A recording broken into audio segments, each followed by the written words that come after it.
In this tutorial in Cyberlink PowerDirector, we're going to look at some improvements and changes in the most recent version of PowerDirector 365.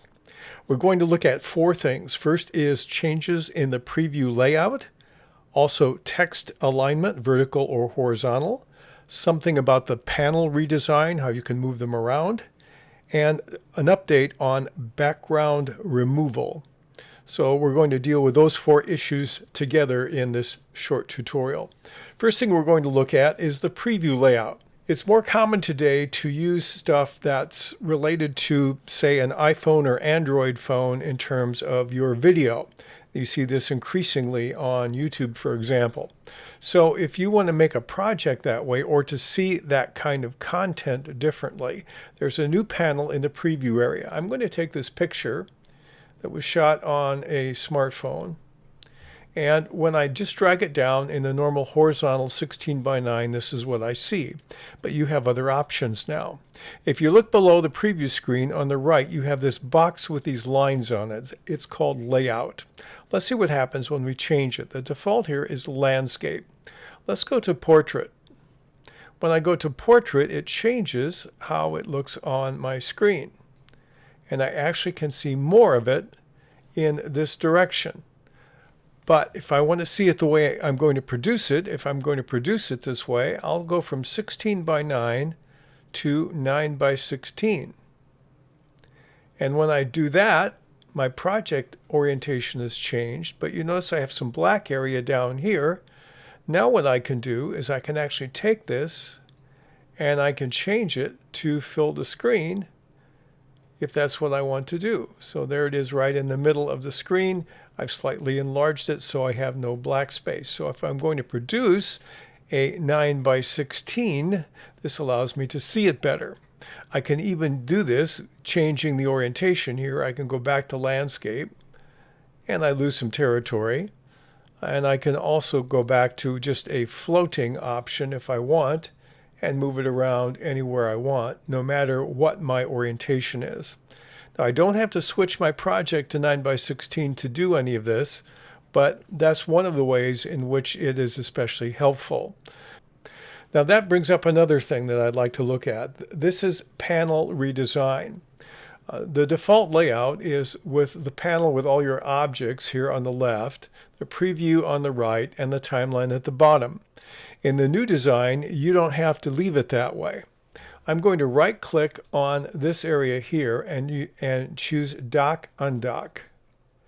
And it's going to put it down here. Now you can change it anywhere you like. Let's do the same thing with the timeline. I'll right-click and use Dock Undock. And I'll take the other part and do Dock Undock. And now what I can do is I can move these around any way I want and resize them. And that way I'll be able to adjust the components any way I like. I've got the three windows and I can cause them to share the screen any way I prefer. And it will remember where you place them. Now to make them go back to the default, you just click on the upper right corner, the arrow into the box, and it will change that one and this one, and we'll click on this one, and now it's back to my default, and I'll shrink my timelines. And right now, if I want to go back to the other way, I'll go Dock Undock on this panel, Dock Undock on the next panel, right click, and all of a sudden it's back the way I wanted it. So you can customize the panel location simply by right clicking using Dock or Undock, and that easily is the way you can get back to the default layout. The third thing I'd like to look at is a new feature called vertical text, which really isn't new after all. Let's look at that a bit. Let's say I'm working in this section here and I want to do some animation. Let's go back to the 16:9 here for my project preview. And I want to put the name of the Eiffel Tower here. So I go to my titles room and I'm going to go to my custom ones. I have one called Eiffel Tower. Here it is. Let's take this and I'm going to drag this down to a lower track. And now I have Eiffel Tower. Let's assume I want to edit it. I'll click on the edit button. And I can now just make it vertical. very easily. I just click anywhere in it, and I can look at this new icon here, and it says the text is horizontal. I'll click down, and I'll click to vertical, and it made it vertical. It makes it vertical reading from top to bottom. If I want it from bottom to top, I can rotate it like this, and now I have it the other way. I want it back the way it was. Oh, I click back, but because I'd rotated it, it rotated it. So there I have it horizontal again. Now the thing about this that surprises me is that without using this tool at all, I can rotate the text any way I want, 360 degrees. I'm not sure why we have a little button now that will automatically do it. If you like that, fine, but basically you can rotate the text before. That's what they've added. It's supposed to be a new feature. Make of it what you will. We'll close out of that and go to another element I want to show you. They've upgraded the background removal tool. They've given you more control over it. I'll take this gal and put her on track number 2. And let's see how well the background removal tool works as it's been modified since its introduction about 5 months ago. If I click on this and click on Edit, one of the options I have is called Background Remover, and it highlights it. If I click on it, and I can choose a blurred background, which actually gives me my best results, or a transparent background. Now you have 3 controls now, where before you only had 1. You have a blur degree, an edge feather, and an edge thickness. Let's look at and see what these do. When I look at the edge thickness here, you notice it includes more and more outside the shape. If I take it down too much, I begin to shrink the person, and I'm removing pixels from the individual, which is probably not what you want to do. The edge feather is the one that gives me the degree of feather between that person. If I go all the way to the left, you note the edges are really sharp.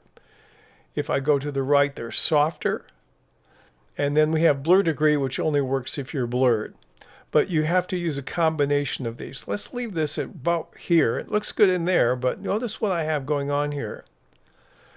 It's always trying with each frame to analyze what is the exact edge of her. And this is one of the better images that you could use. But you still have some of this. What causes that? One of the things it does, let's go to blurred, and you're going to see where there's motion around the edge of the person.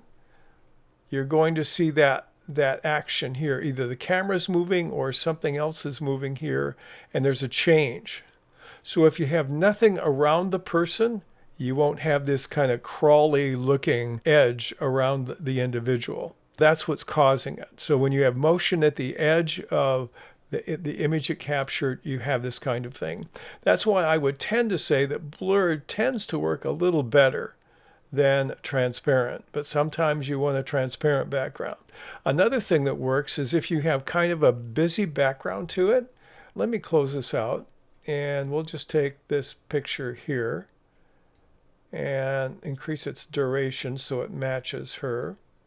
And now if we put her in front of that, I'm going to go back to the picture, and I'm going to click on the eye. I'll do AI background remover. Let's go to transparent. And if I do this one, you still have a little bit of that crawly look on it, but because you have a little more noise in the background, it's not completely one color or anything, it makes it a little easier to use this picture as a background. And really I should take the picture and make it larger to make it work. That's one of the ways in which you can do that makes it a little friendlier. Now there's lots of photographs you can't use well. Let me go give you some examples. Let's take this video here and put it on track number 2. And I'm going to edit it as well, and we'll go to our background removal and turn it on. And we'll go to transparent and watch what happens when we have this one. Here we have a lot more motion around the individual, and so you have all these things that happen that make it look like his clothing is crawling with insects. Kind of a surreal kind of a look here. Let's go back to one of the frames. Again, you can change the thickness of the edge. And again, if you get it too small, obviously it doesn't look very good. And then you can adjust the feathering all the way to really crisp to slightly blurred.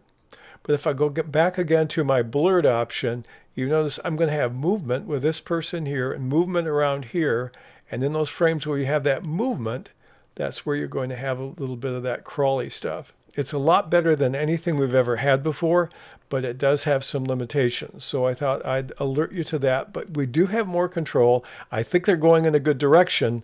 But that's a look at several of the changes, improvements, or updates that they're promoting in the current version of CyberLink PowerDirector 365.